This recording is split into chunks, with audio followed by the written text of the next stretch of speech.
Hello. Hey, good evening. How are you? I'm doing just fine. I've been really looking forward to connecting with you here. Yeah, me too.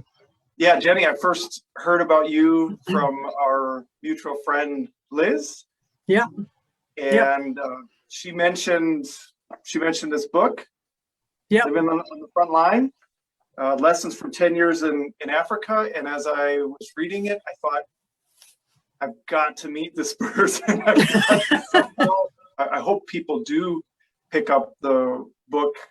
There are a couple of things, though, that I think we can learn from just asking you a few questions, though. So thank you so much for your willingness. No, it's a privilege. I mean, you write the book and you think, it's out there. Hopefully Sure. it'll help. Hopefully it'll help somebody. Yeah. So you're currently living in Milwaukee. For people who haven't read your book, can you give us a short bio of how you are in Wisconsin now and where you have been in order to make that journey from England to Milwaukee, Wisconsin? Okay, yeah. As brief and concise as I can do. Didn't grow up in a Christian home, so I was converted when I was 19 on a gap year in South Africa. And when I went back to England, I knew that I would eventually go back to South Africa as a missionary.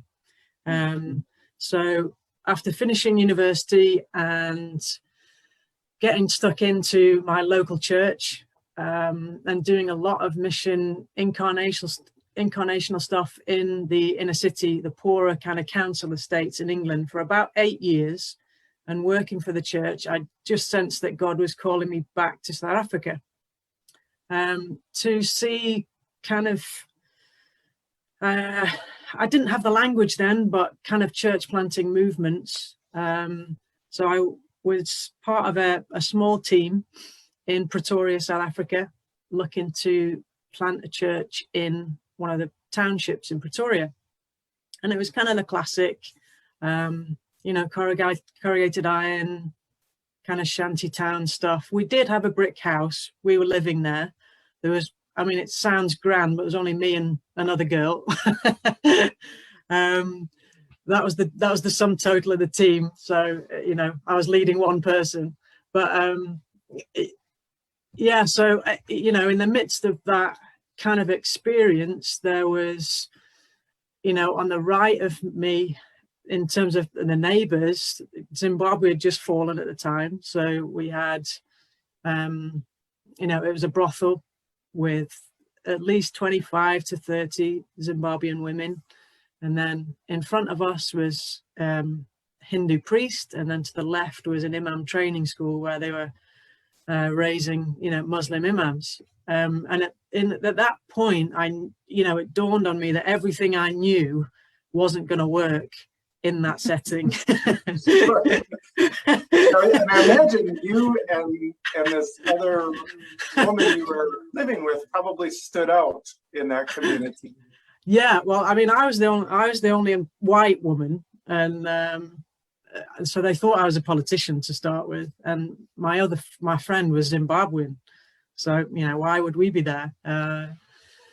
So we had no money, we had no pastor. We were kind of sent from the local church, which was 15 minutes down the road, but it was light years away culturally. So you can't invite anyone to church, you can't do any programs, nothing missionally, no outreach that we were used to would work. So I started researching other strategies because I knew that we wanted to see disciples being made that could make disciples in that context. So intuitively, we also knew that it wasn't our responsibility to. The needs were huge. There was a kind of a xenophobia that went around South Africa at the time. So they were literally burning Zimbabweans in tires in the townships. And it was totally lawless. There's nothing that anybody could do.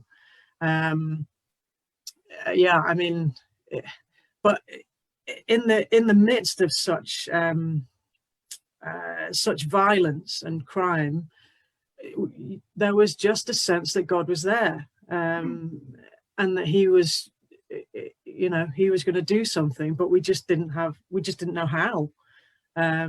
So we started researching essentially disciple making movements, and it was a total God incidence that there was a guy that was catalyzing the movements across Africa, literally lived about 20 minutes down the road from me.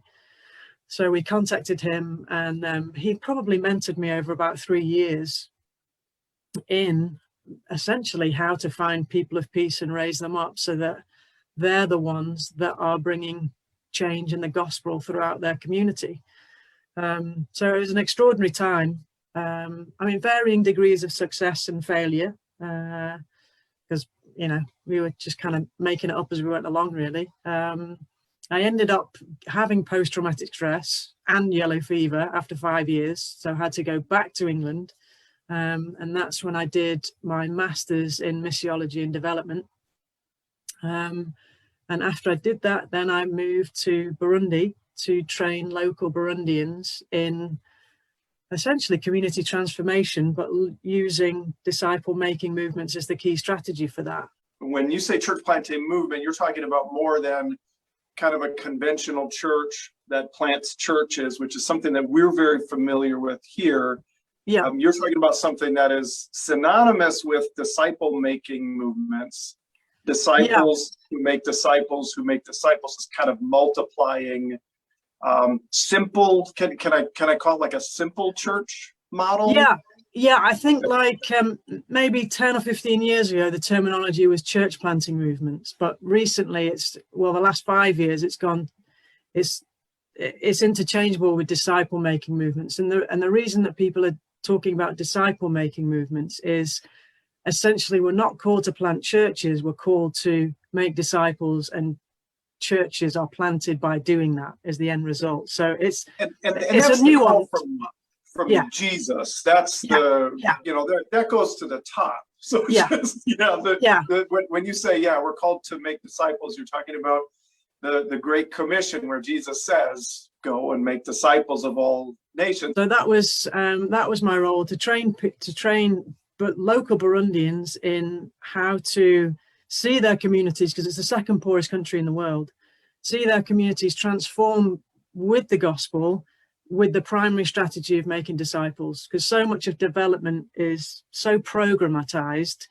and it doesn't really change people's hearts. It's only making disciples that really changes anything. So that was an extraordinary time. And again, 5 years there. The problem was that Burundi started descending into civil war. In the midst of that, I met my husband, now husband.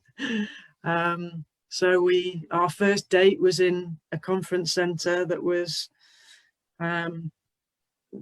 essentially a refuge for people as the shelling and the fighting was going on outside. It's quite odd talking about your hobbies over tea and toast. So we knew we could have a laugh in the middle of a stressful situation. So in the midst of the worst I've ever seen in terms of what humanity and the enemy can do, I still see God's goodness, in the land of the living. It was extraordinary. How did you end up in Milwaukee, Wisconsin? We were essentially evacuated. Everyone had to leave the country. So Mark and I literally dated on about 4 different countries in 3 different continents for about 8 months, and finally decided to get married and had to plant ourselves somewhere. And Mark is from Milwaukee. His family are here. Person of peace is something that you briefly mentioned, and yet it's a key in understanding what a disciple making movement looks like. Can you kind of bring us back to where does that term come from, and what does it look like in your experience? Great question, Aaron. And whatever movements you read about that's happening globally, the common strategy for trying to find people and disciple them is this finding this person called the person of peace, and that's found in Luke 10. Now in Luke 10, Luke 9, Jesus sends out the 12, and Luke 10, Jesus sends out the 72, and he sends them with the same instructions. So, back 15 years ago when I'm living in the township, I thought the closer I can get to Jesus's pattern of ministry, the more effective and transferable it will be in any cultural context. So this specific task that he sets them is to go in pairs ahead of him to find this person of peace. Jesus is essentially saying that in these communities that he's about to go in, there are people that are open and ready to hear the message that he's already prepared in advance. So it's simply our job to find those people. As I'm kind of sitting in Township Pretoria, I realize it's not my job to change this community. It's my job to find the people of peace who God has already prepared in advance, because he will raise them up and they will reach their own, because the gospel essentially transfers through social networks. So we find this as the strategy of Jesus throughout the Gospels and into Acts. If you think of people like Zacchaeus, he's a person of peace, and the end result of that is that his whole household comes to faith. The woman at the well, again, Jesus engages her in essentially a spiritual conversation and reveals who he is, and the end result of that is the whole village comes to faith. Again, in the New Testament, in Acts, you see Paul with Lydia, and Peter with Cornelius. God has been working in this Gentile. He's open and ready, and has to give Peter a quick swift kick to go and share the message with him. So this task of finding a person of peace, I think, is the most important thing for us to get hold of in mission, because it becomes about a lifestyle of mission and not about a program that we do 2 weeks a year or few hours on a Saturday. We actually have to cultivate a lifestyle of how to find these people of peace in the communities that God has placed on our hearts to try and reach. If we're really going to see movements of the gospel that we read about in the Bible, it's going to take each one of us to be that witness and to find those people that God is giving us to disciple. I think, if we want to see movements, it's not about professional Christianity. It's not about professional leaders or missionaries who do the job. It's about each one of us. That's partly why I wrote the book, because I want to get these simple tools into the hands of everybody, whether we see movements happen or not. I mean, that's essentially God's work, but what are the tools or the best practices that we can use that I think will liberate the body to go and make disciples? Because I think we've had some really quite unhelpful methodology for evangelism that's might have put a lot of people off or been quite discouraging.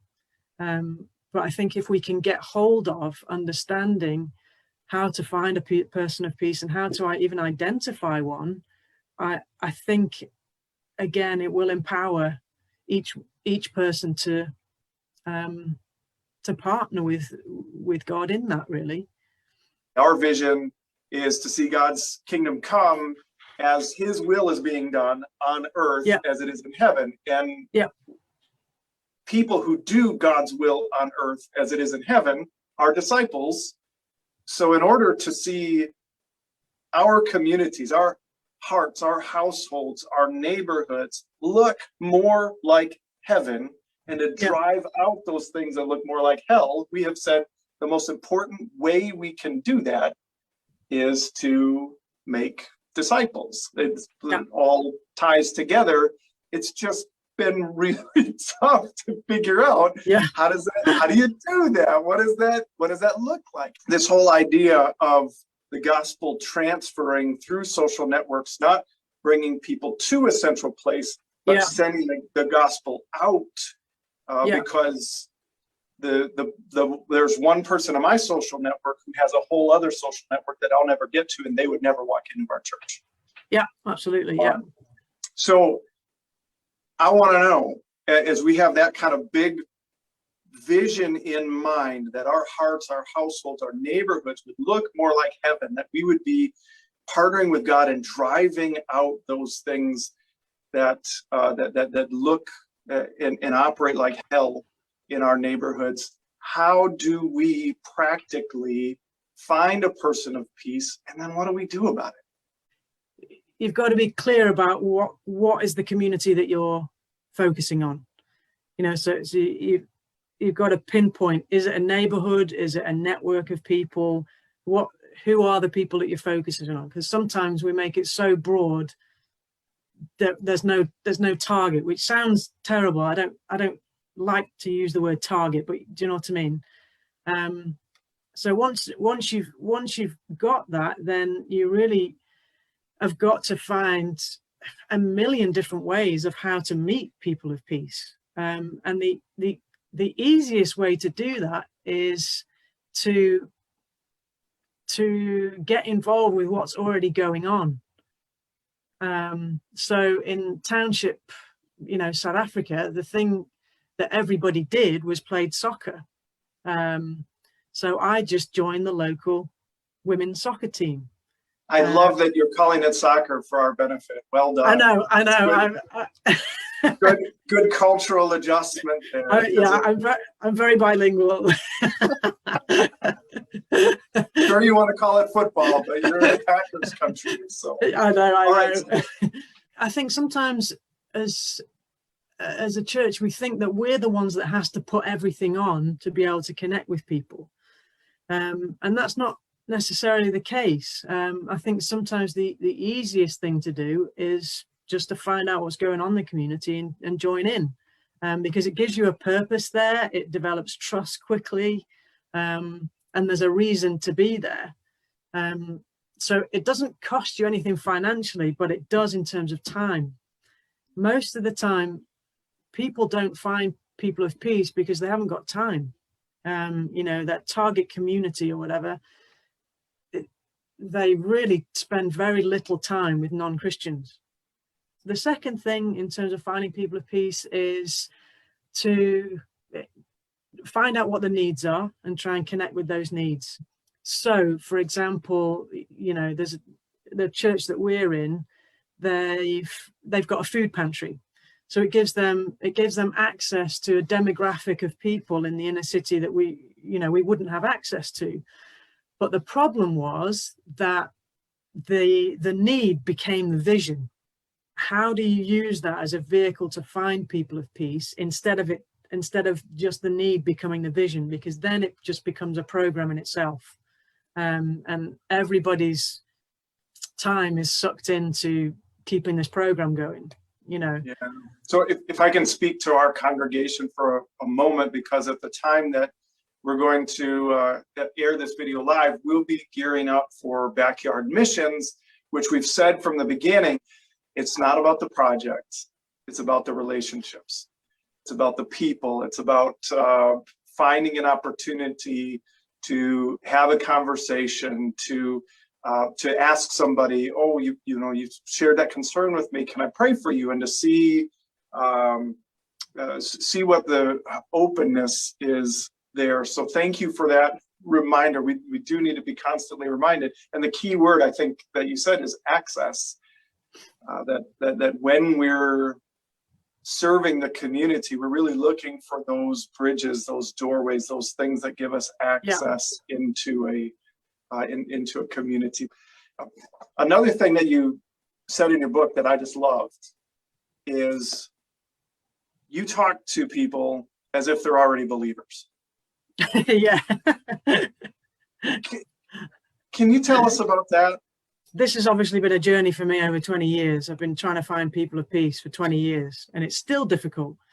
But what I realized is we either can sometimes be really preachy and religious, or we feel that we can't share anything because we don't know enough.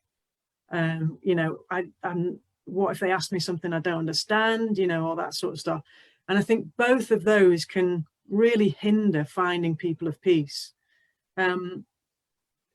Because what people of peace are they're open to spirituality. Our Christian spirituality is very simply three things that is found in Deuteronomy, which is love the Lord your God and commit to his commands or obey his commands. And the third thing is talk about them.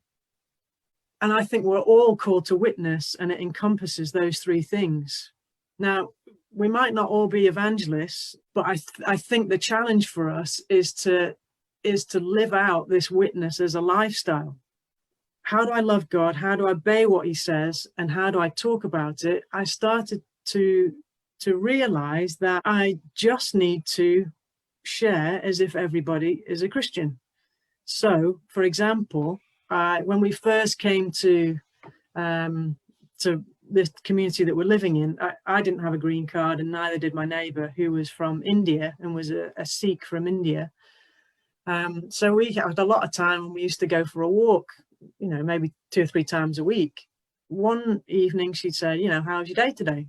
And I said to her, well, I've actually been struggling a bit today because I was reading the Bible this morning, and it said that I shouldn't worry about money.